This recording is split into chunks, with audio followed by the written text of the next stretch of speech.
자유의 세상은 우리가 찾는다. 개인의 자유는 민중의 자유에서 나온다.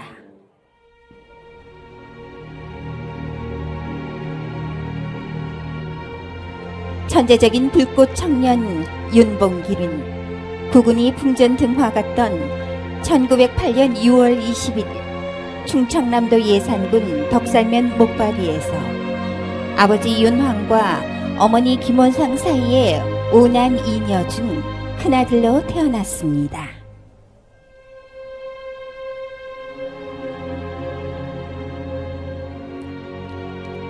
윤봉길 의사는 11살이 되던 해 덕산 공립보통학교에 입학을 했고 1919년 거족적 민족운동인 3.1 만세운동의 자극을 받으면서 일제 식민지 노예 교육을 거부하고 학교를 자퇴합니다.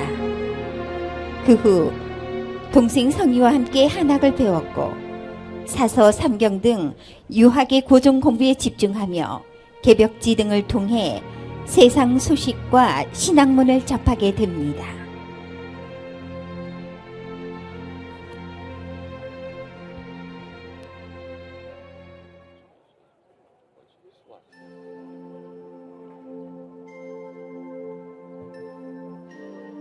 나는 오치소숙의 훈장 매곡입니다.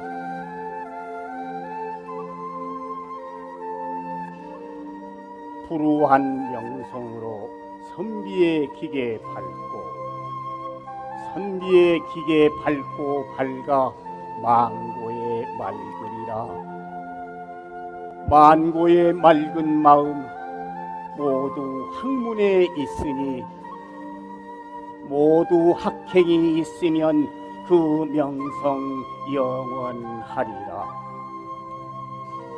목계의 한굽이 물은 수덕사 온천에서 흘러내리니 내 몸에 더러운 때 씻어내면 천추의 그 격타함이 없으리. 죽지 않고 구태여 오늘까지 살아왔는데 소리 없이 통곡하는 이 인간이여, 천지의 기회는 절기의 순서를 새롭게 하고 선비의 욕심은 내양 맑은 가을과 같은 기계일세. 이 시는 이번 추석 100일장에서 장원한 윤봉길의 시 학행입니다. 봉길이는 명석한 두뇌와 화단성 있는 행동, 그리고 고집스러운 성격과 남에게 뒤지지 않는 집요한 노력이 있어 앞으로 더욱 큰 그릇이 될 수 있을 것이니 오늘 내 헌이란 호를 하사하겠습니다.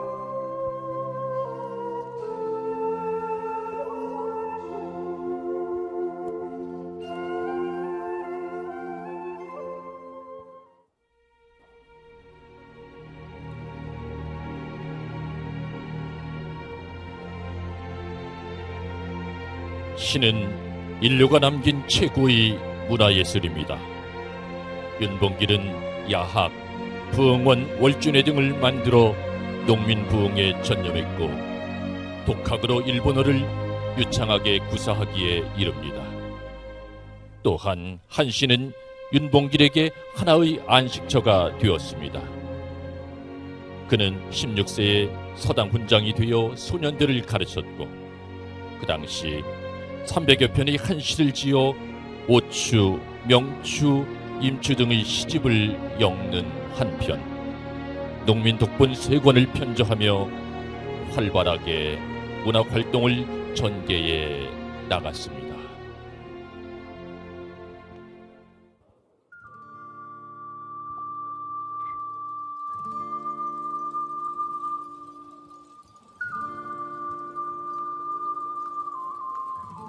온 천하가 봄이요 동쪽엔 북두자루 시정을 얻게 되어 한가로이 시르름네. 백발 드리운 어머님 생각 간절하고 붉은 옷 입었던 어린 시절 그립다. 온화한 술기운은 지금 자리를 당해서요. 복죽의 연기 비춘 옛날 풍속일세. 봄볕 끝없는 흥에 노랫가락 동하니 사람마다 이 즐거움 기약 없이 함께 하네.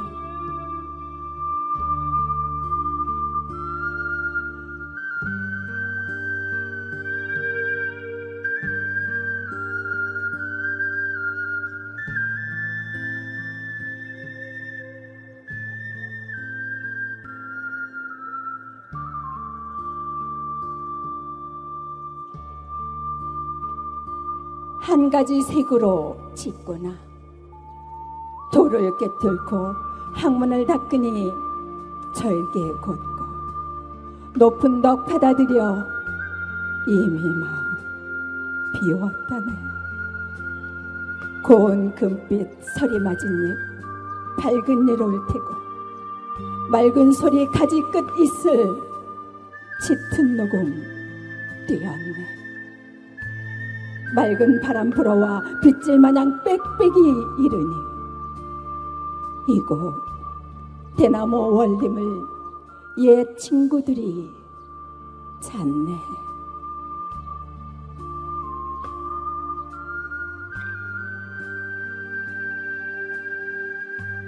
이 백성 버리지 않고 때맞춰 비를 주니 무사람 심정 활악하여 말 도리어 더디구나.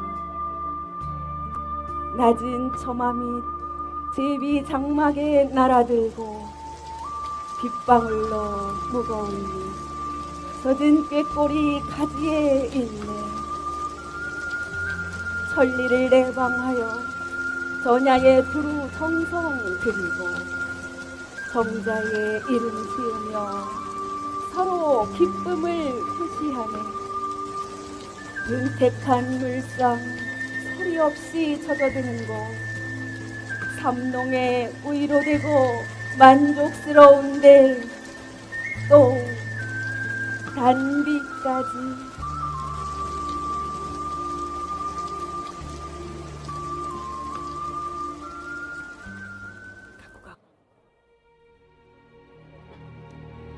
동학천도교인 배성선의 딸 배용순과 15세 결혼한 윤봉기는 22살 되던 여름 7살 된 어린 딸 안순의 실명에 의한 죽음과 조부이자 멘토인 윤진영의 죽음을 뼈아프게 맞이하며 큰 슬픔에 빠집니다.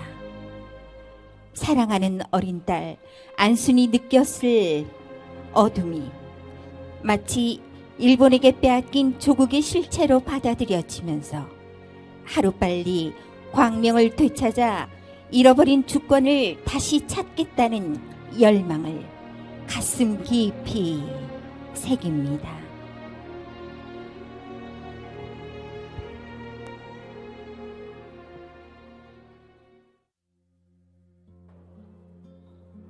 슬프다.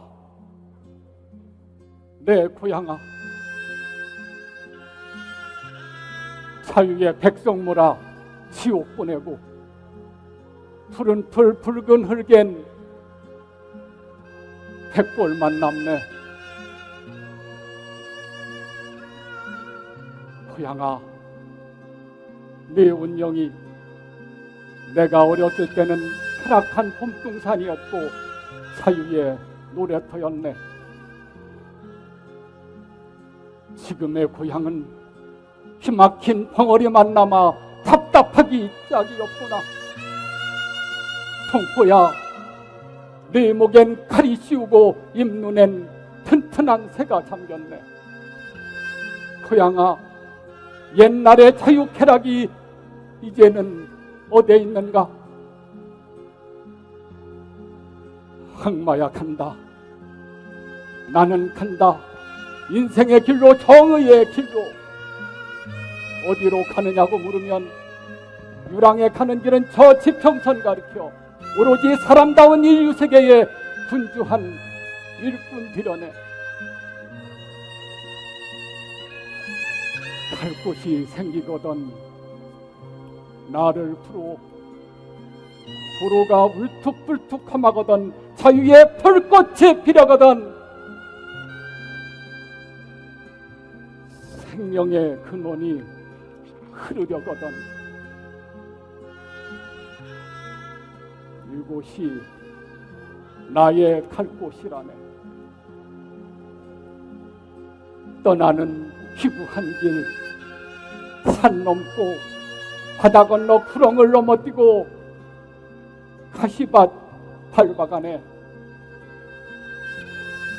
잘 있거라 정들은 고국 강산아.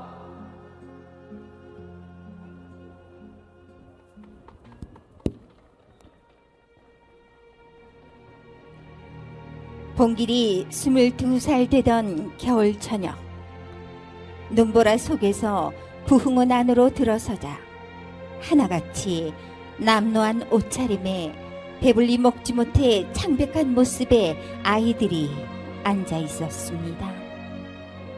봉길은 오늘이 마지막 수업이 될 것 같은 예감으로 비장한 심정이 되었습니다. 야학이 끝났을 때 눈은 그쳤으나 바람이 심하게 불어와 봉길은 집으로 걸어가면서 만주나 시베리아 벌판을 생각했습니다. 깊은 겨울을 보내는 동안 봉길의 마음은 온통 단동, 청도, 상해를 걷고 있었습니다.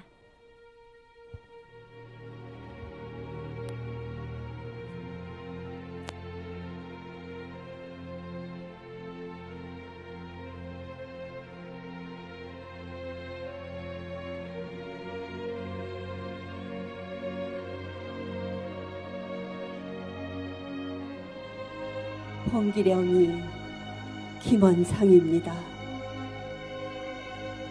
어젯밤 꿈결에 봉길의 얼굴을 잠시 보고는 밤을 하얗게 지새웠습니다.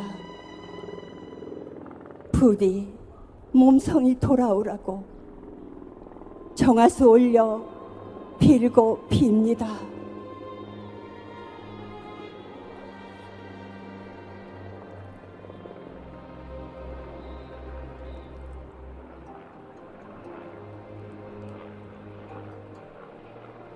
너라고 불러보는 조구가, 너는 지금 어디 있나? 누더기 한 폭 걸치고 토막 속에 누워있나? 내 소원 이룰 길 없어 내 거리를 헤매나? 오늘 아침도 수없이 떠나가는 보찜들, 어디론지 살 길을 찾아 헤매는 무리들이랑 그 속에 너도 섞여서 앞산 마루를 넘어갔나? 너라고 불러보는 조구가, 낙조보다도 더 쓸쓸한 조구가, 긴긴 밤 가엾고 소리마냥 가슴을 스며드는 내 이름아. 새 봄날 도리와 같이 활짝 한번 피워주렴.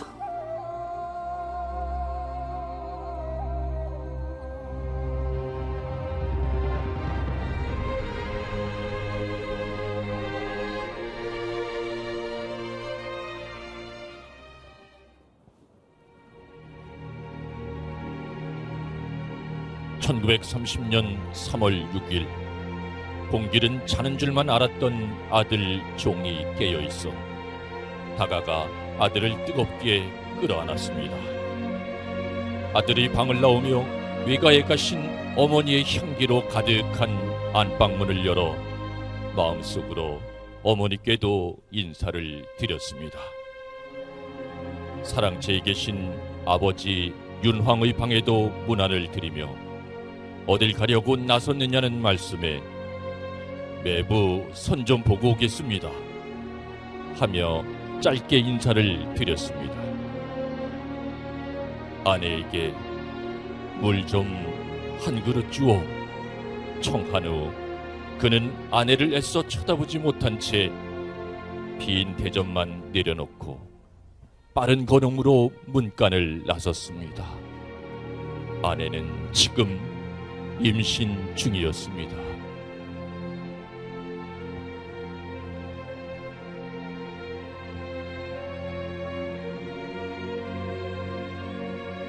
나는 주막거리에 사는 윤봉길의 친구 황종진입니다. 봉길이는 항시 결의 고통을 앉아서 보고만 있을 수 없다며 쓰라린 가슴을 부여잡고 밤을 새웠고 또 강의한 다짐을 이야기했습니다.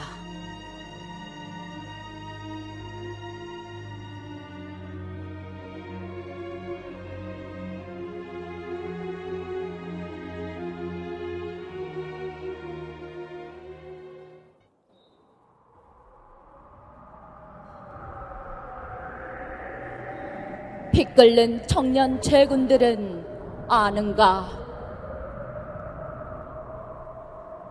무궁화 삼천리 우리 강산에 외놈들이 왜 와서 왜걸대나?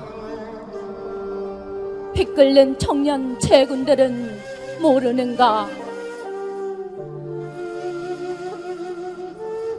대놈 대와서 돼가는데 외놈은 왜 와서 왜 아니 가나? 피 끓는 청년 죄군들은 잠자는가? 동천의 서색은 점점 밝아오는데 조용한 아침이나 광풍이 일어날 듯 피 끓는 청년 죄군들아 준비하세. 군복 입고 총 메고 칼 들며 군왕 나팔에 발 맞추어 행진하세.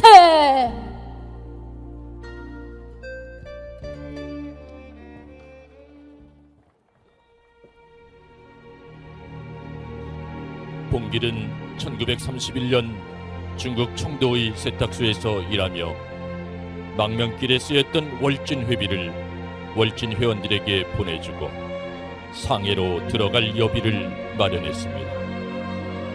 마침 상해 전투를 자축하기 위해 홍구공원에서 일본왕의 생일 천장절 행사를 한다는 신문 기사를 봅니다. 그 후 채소 장사를 하고 있던 봉길은 거사 성공을 위해 홍구공원 주변을 사전 답사하며 정보를 수집했습니다.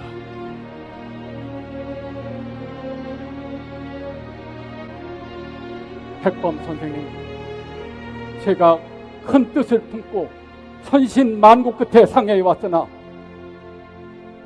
아직 죽을 자리를 구하지 못했습니다. 선생께서는 이봉창 의사의 동정의거와 같은 큰 경륜을 갖고 계십니다. 저에게도 가르쳐 주신다면 그 은혜 백골난망이겠습니다. 고맙네. 우리 조선에 이런 젊은 청년이 있는 한 우리 조국의 미래는 밝으네 그려.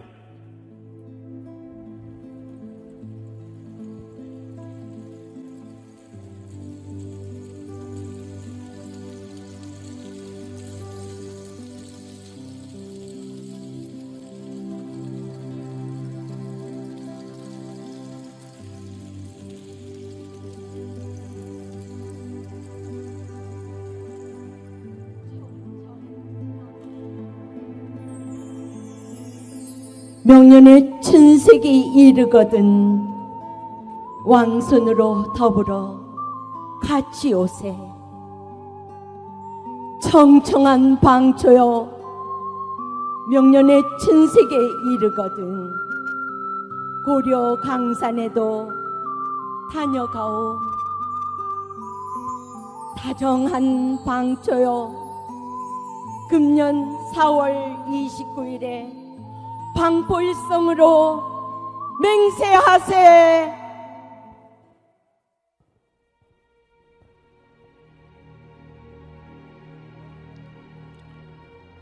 (1932년 4월 29일) 새벽, 대한민국 임시정부 국무령 백범 김구와 매헌 윤봉길은 김해산의 집에서 마지막 아침 식사를 함께 했습니다.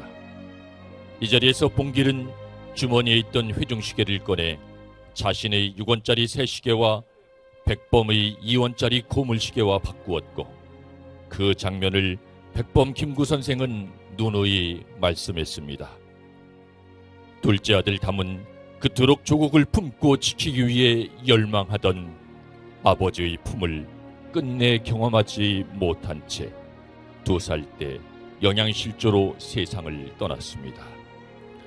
그러나 이 사실을 모른 의사는 최고의 아들들이 되기를 위한 간절함이 담긴 비장한 유서를 남긴 채 영원한 순국의 길을 준비합니다.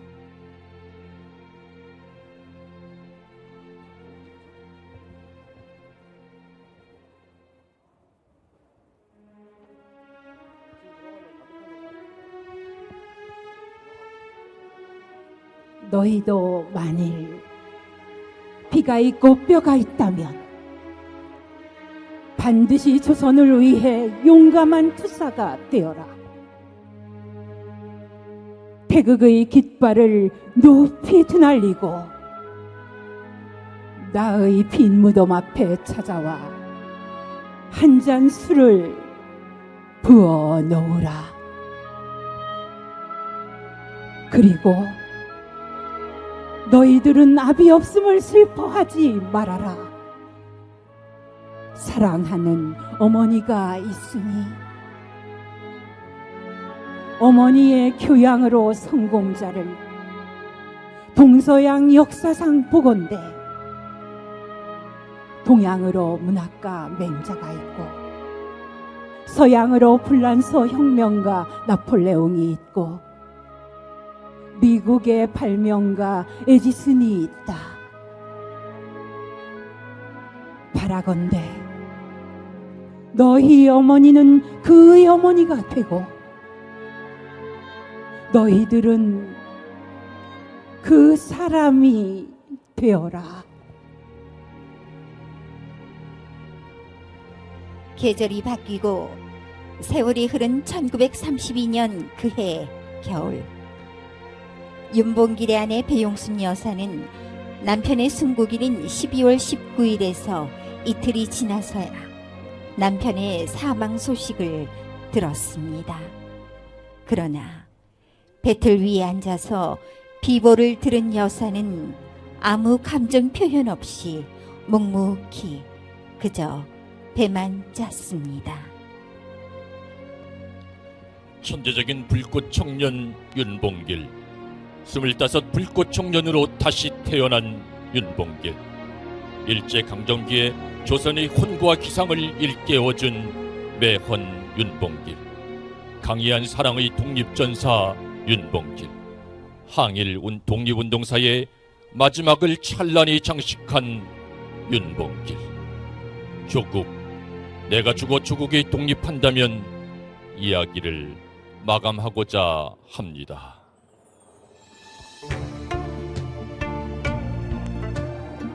윤봉길은 마음을 터놓고 이야기해보니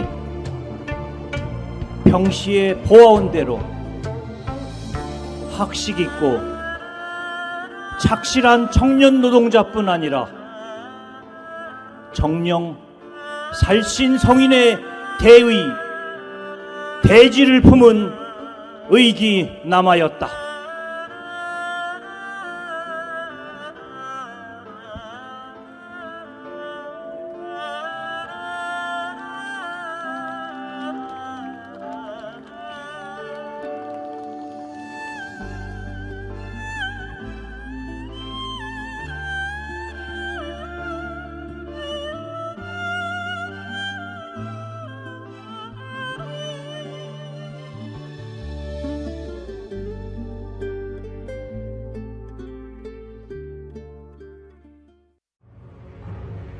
1932년 상하이 홍커우 공원에서 일왕의 생일과 승전을 자축하는 행사가 열립니다. 그때 한 청년이 단상을 향해 폭탄을 투척합니다. 굉음과 함께 일본군 수뇌부는 일거에 처단됐고 청년은 현장에서 즉시 피체됩니다. 대한민국 독립운동사를 빛낸 상하이 의거의 주인공 매헌 윤봉길. 그의 자취를 따라 자유와 평화의 독립정신을 되새겨 봅니다.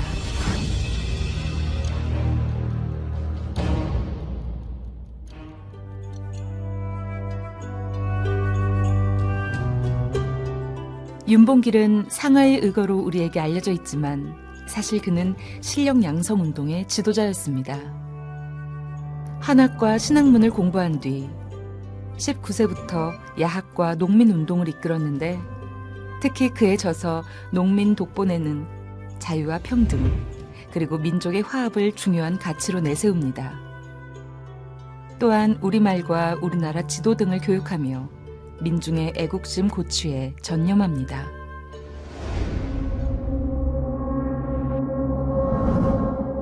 (1930년) 일제의 감시와 억압 속에서 한계를 느낀 윤봉길은 조국 독립의 큰 뜻을 품고 중국으로 떠납니다. 드디어 포착된 절호의 기회. 홍커우 공원에서 열리는 일제의 자축 행사에서 의거를 결심하고 김구를 만나 거사를 의논합니다. 그리고 일본군의 감시를 피하기 위해 수통과 도시락 모양의 폭탄을 준비합니다.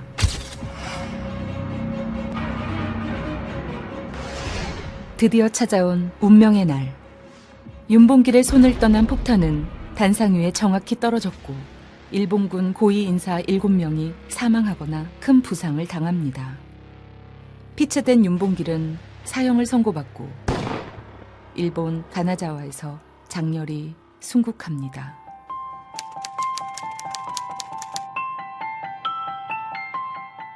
윤봉길 의거는 대한민국 독립에 가장 큰 기여를 한 사건 중 하나로 평가받습니다.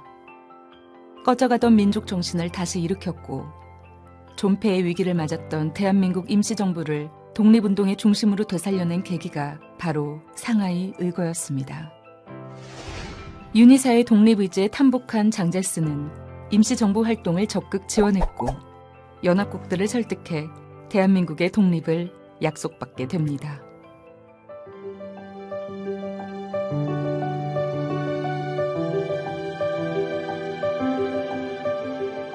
그는 떠났지만 이곳 양재 시민의 숲에는 매헌 윤봉길 의사 기념관이 건립되어 지지 않는 그의 뜨거운 애국혼을 계승하고 있습니다.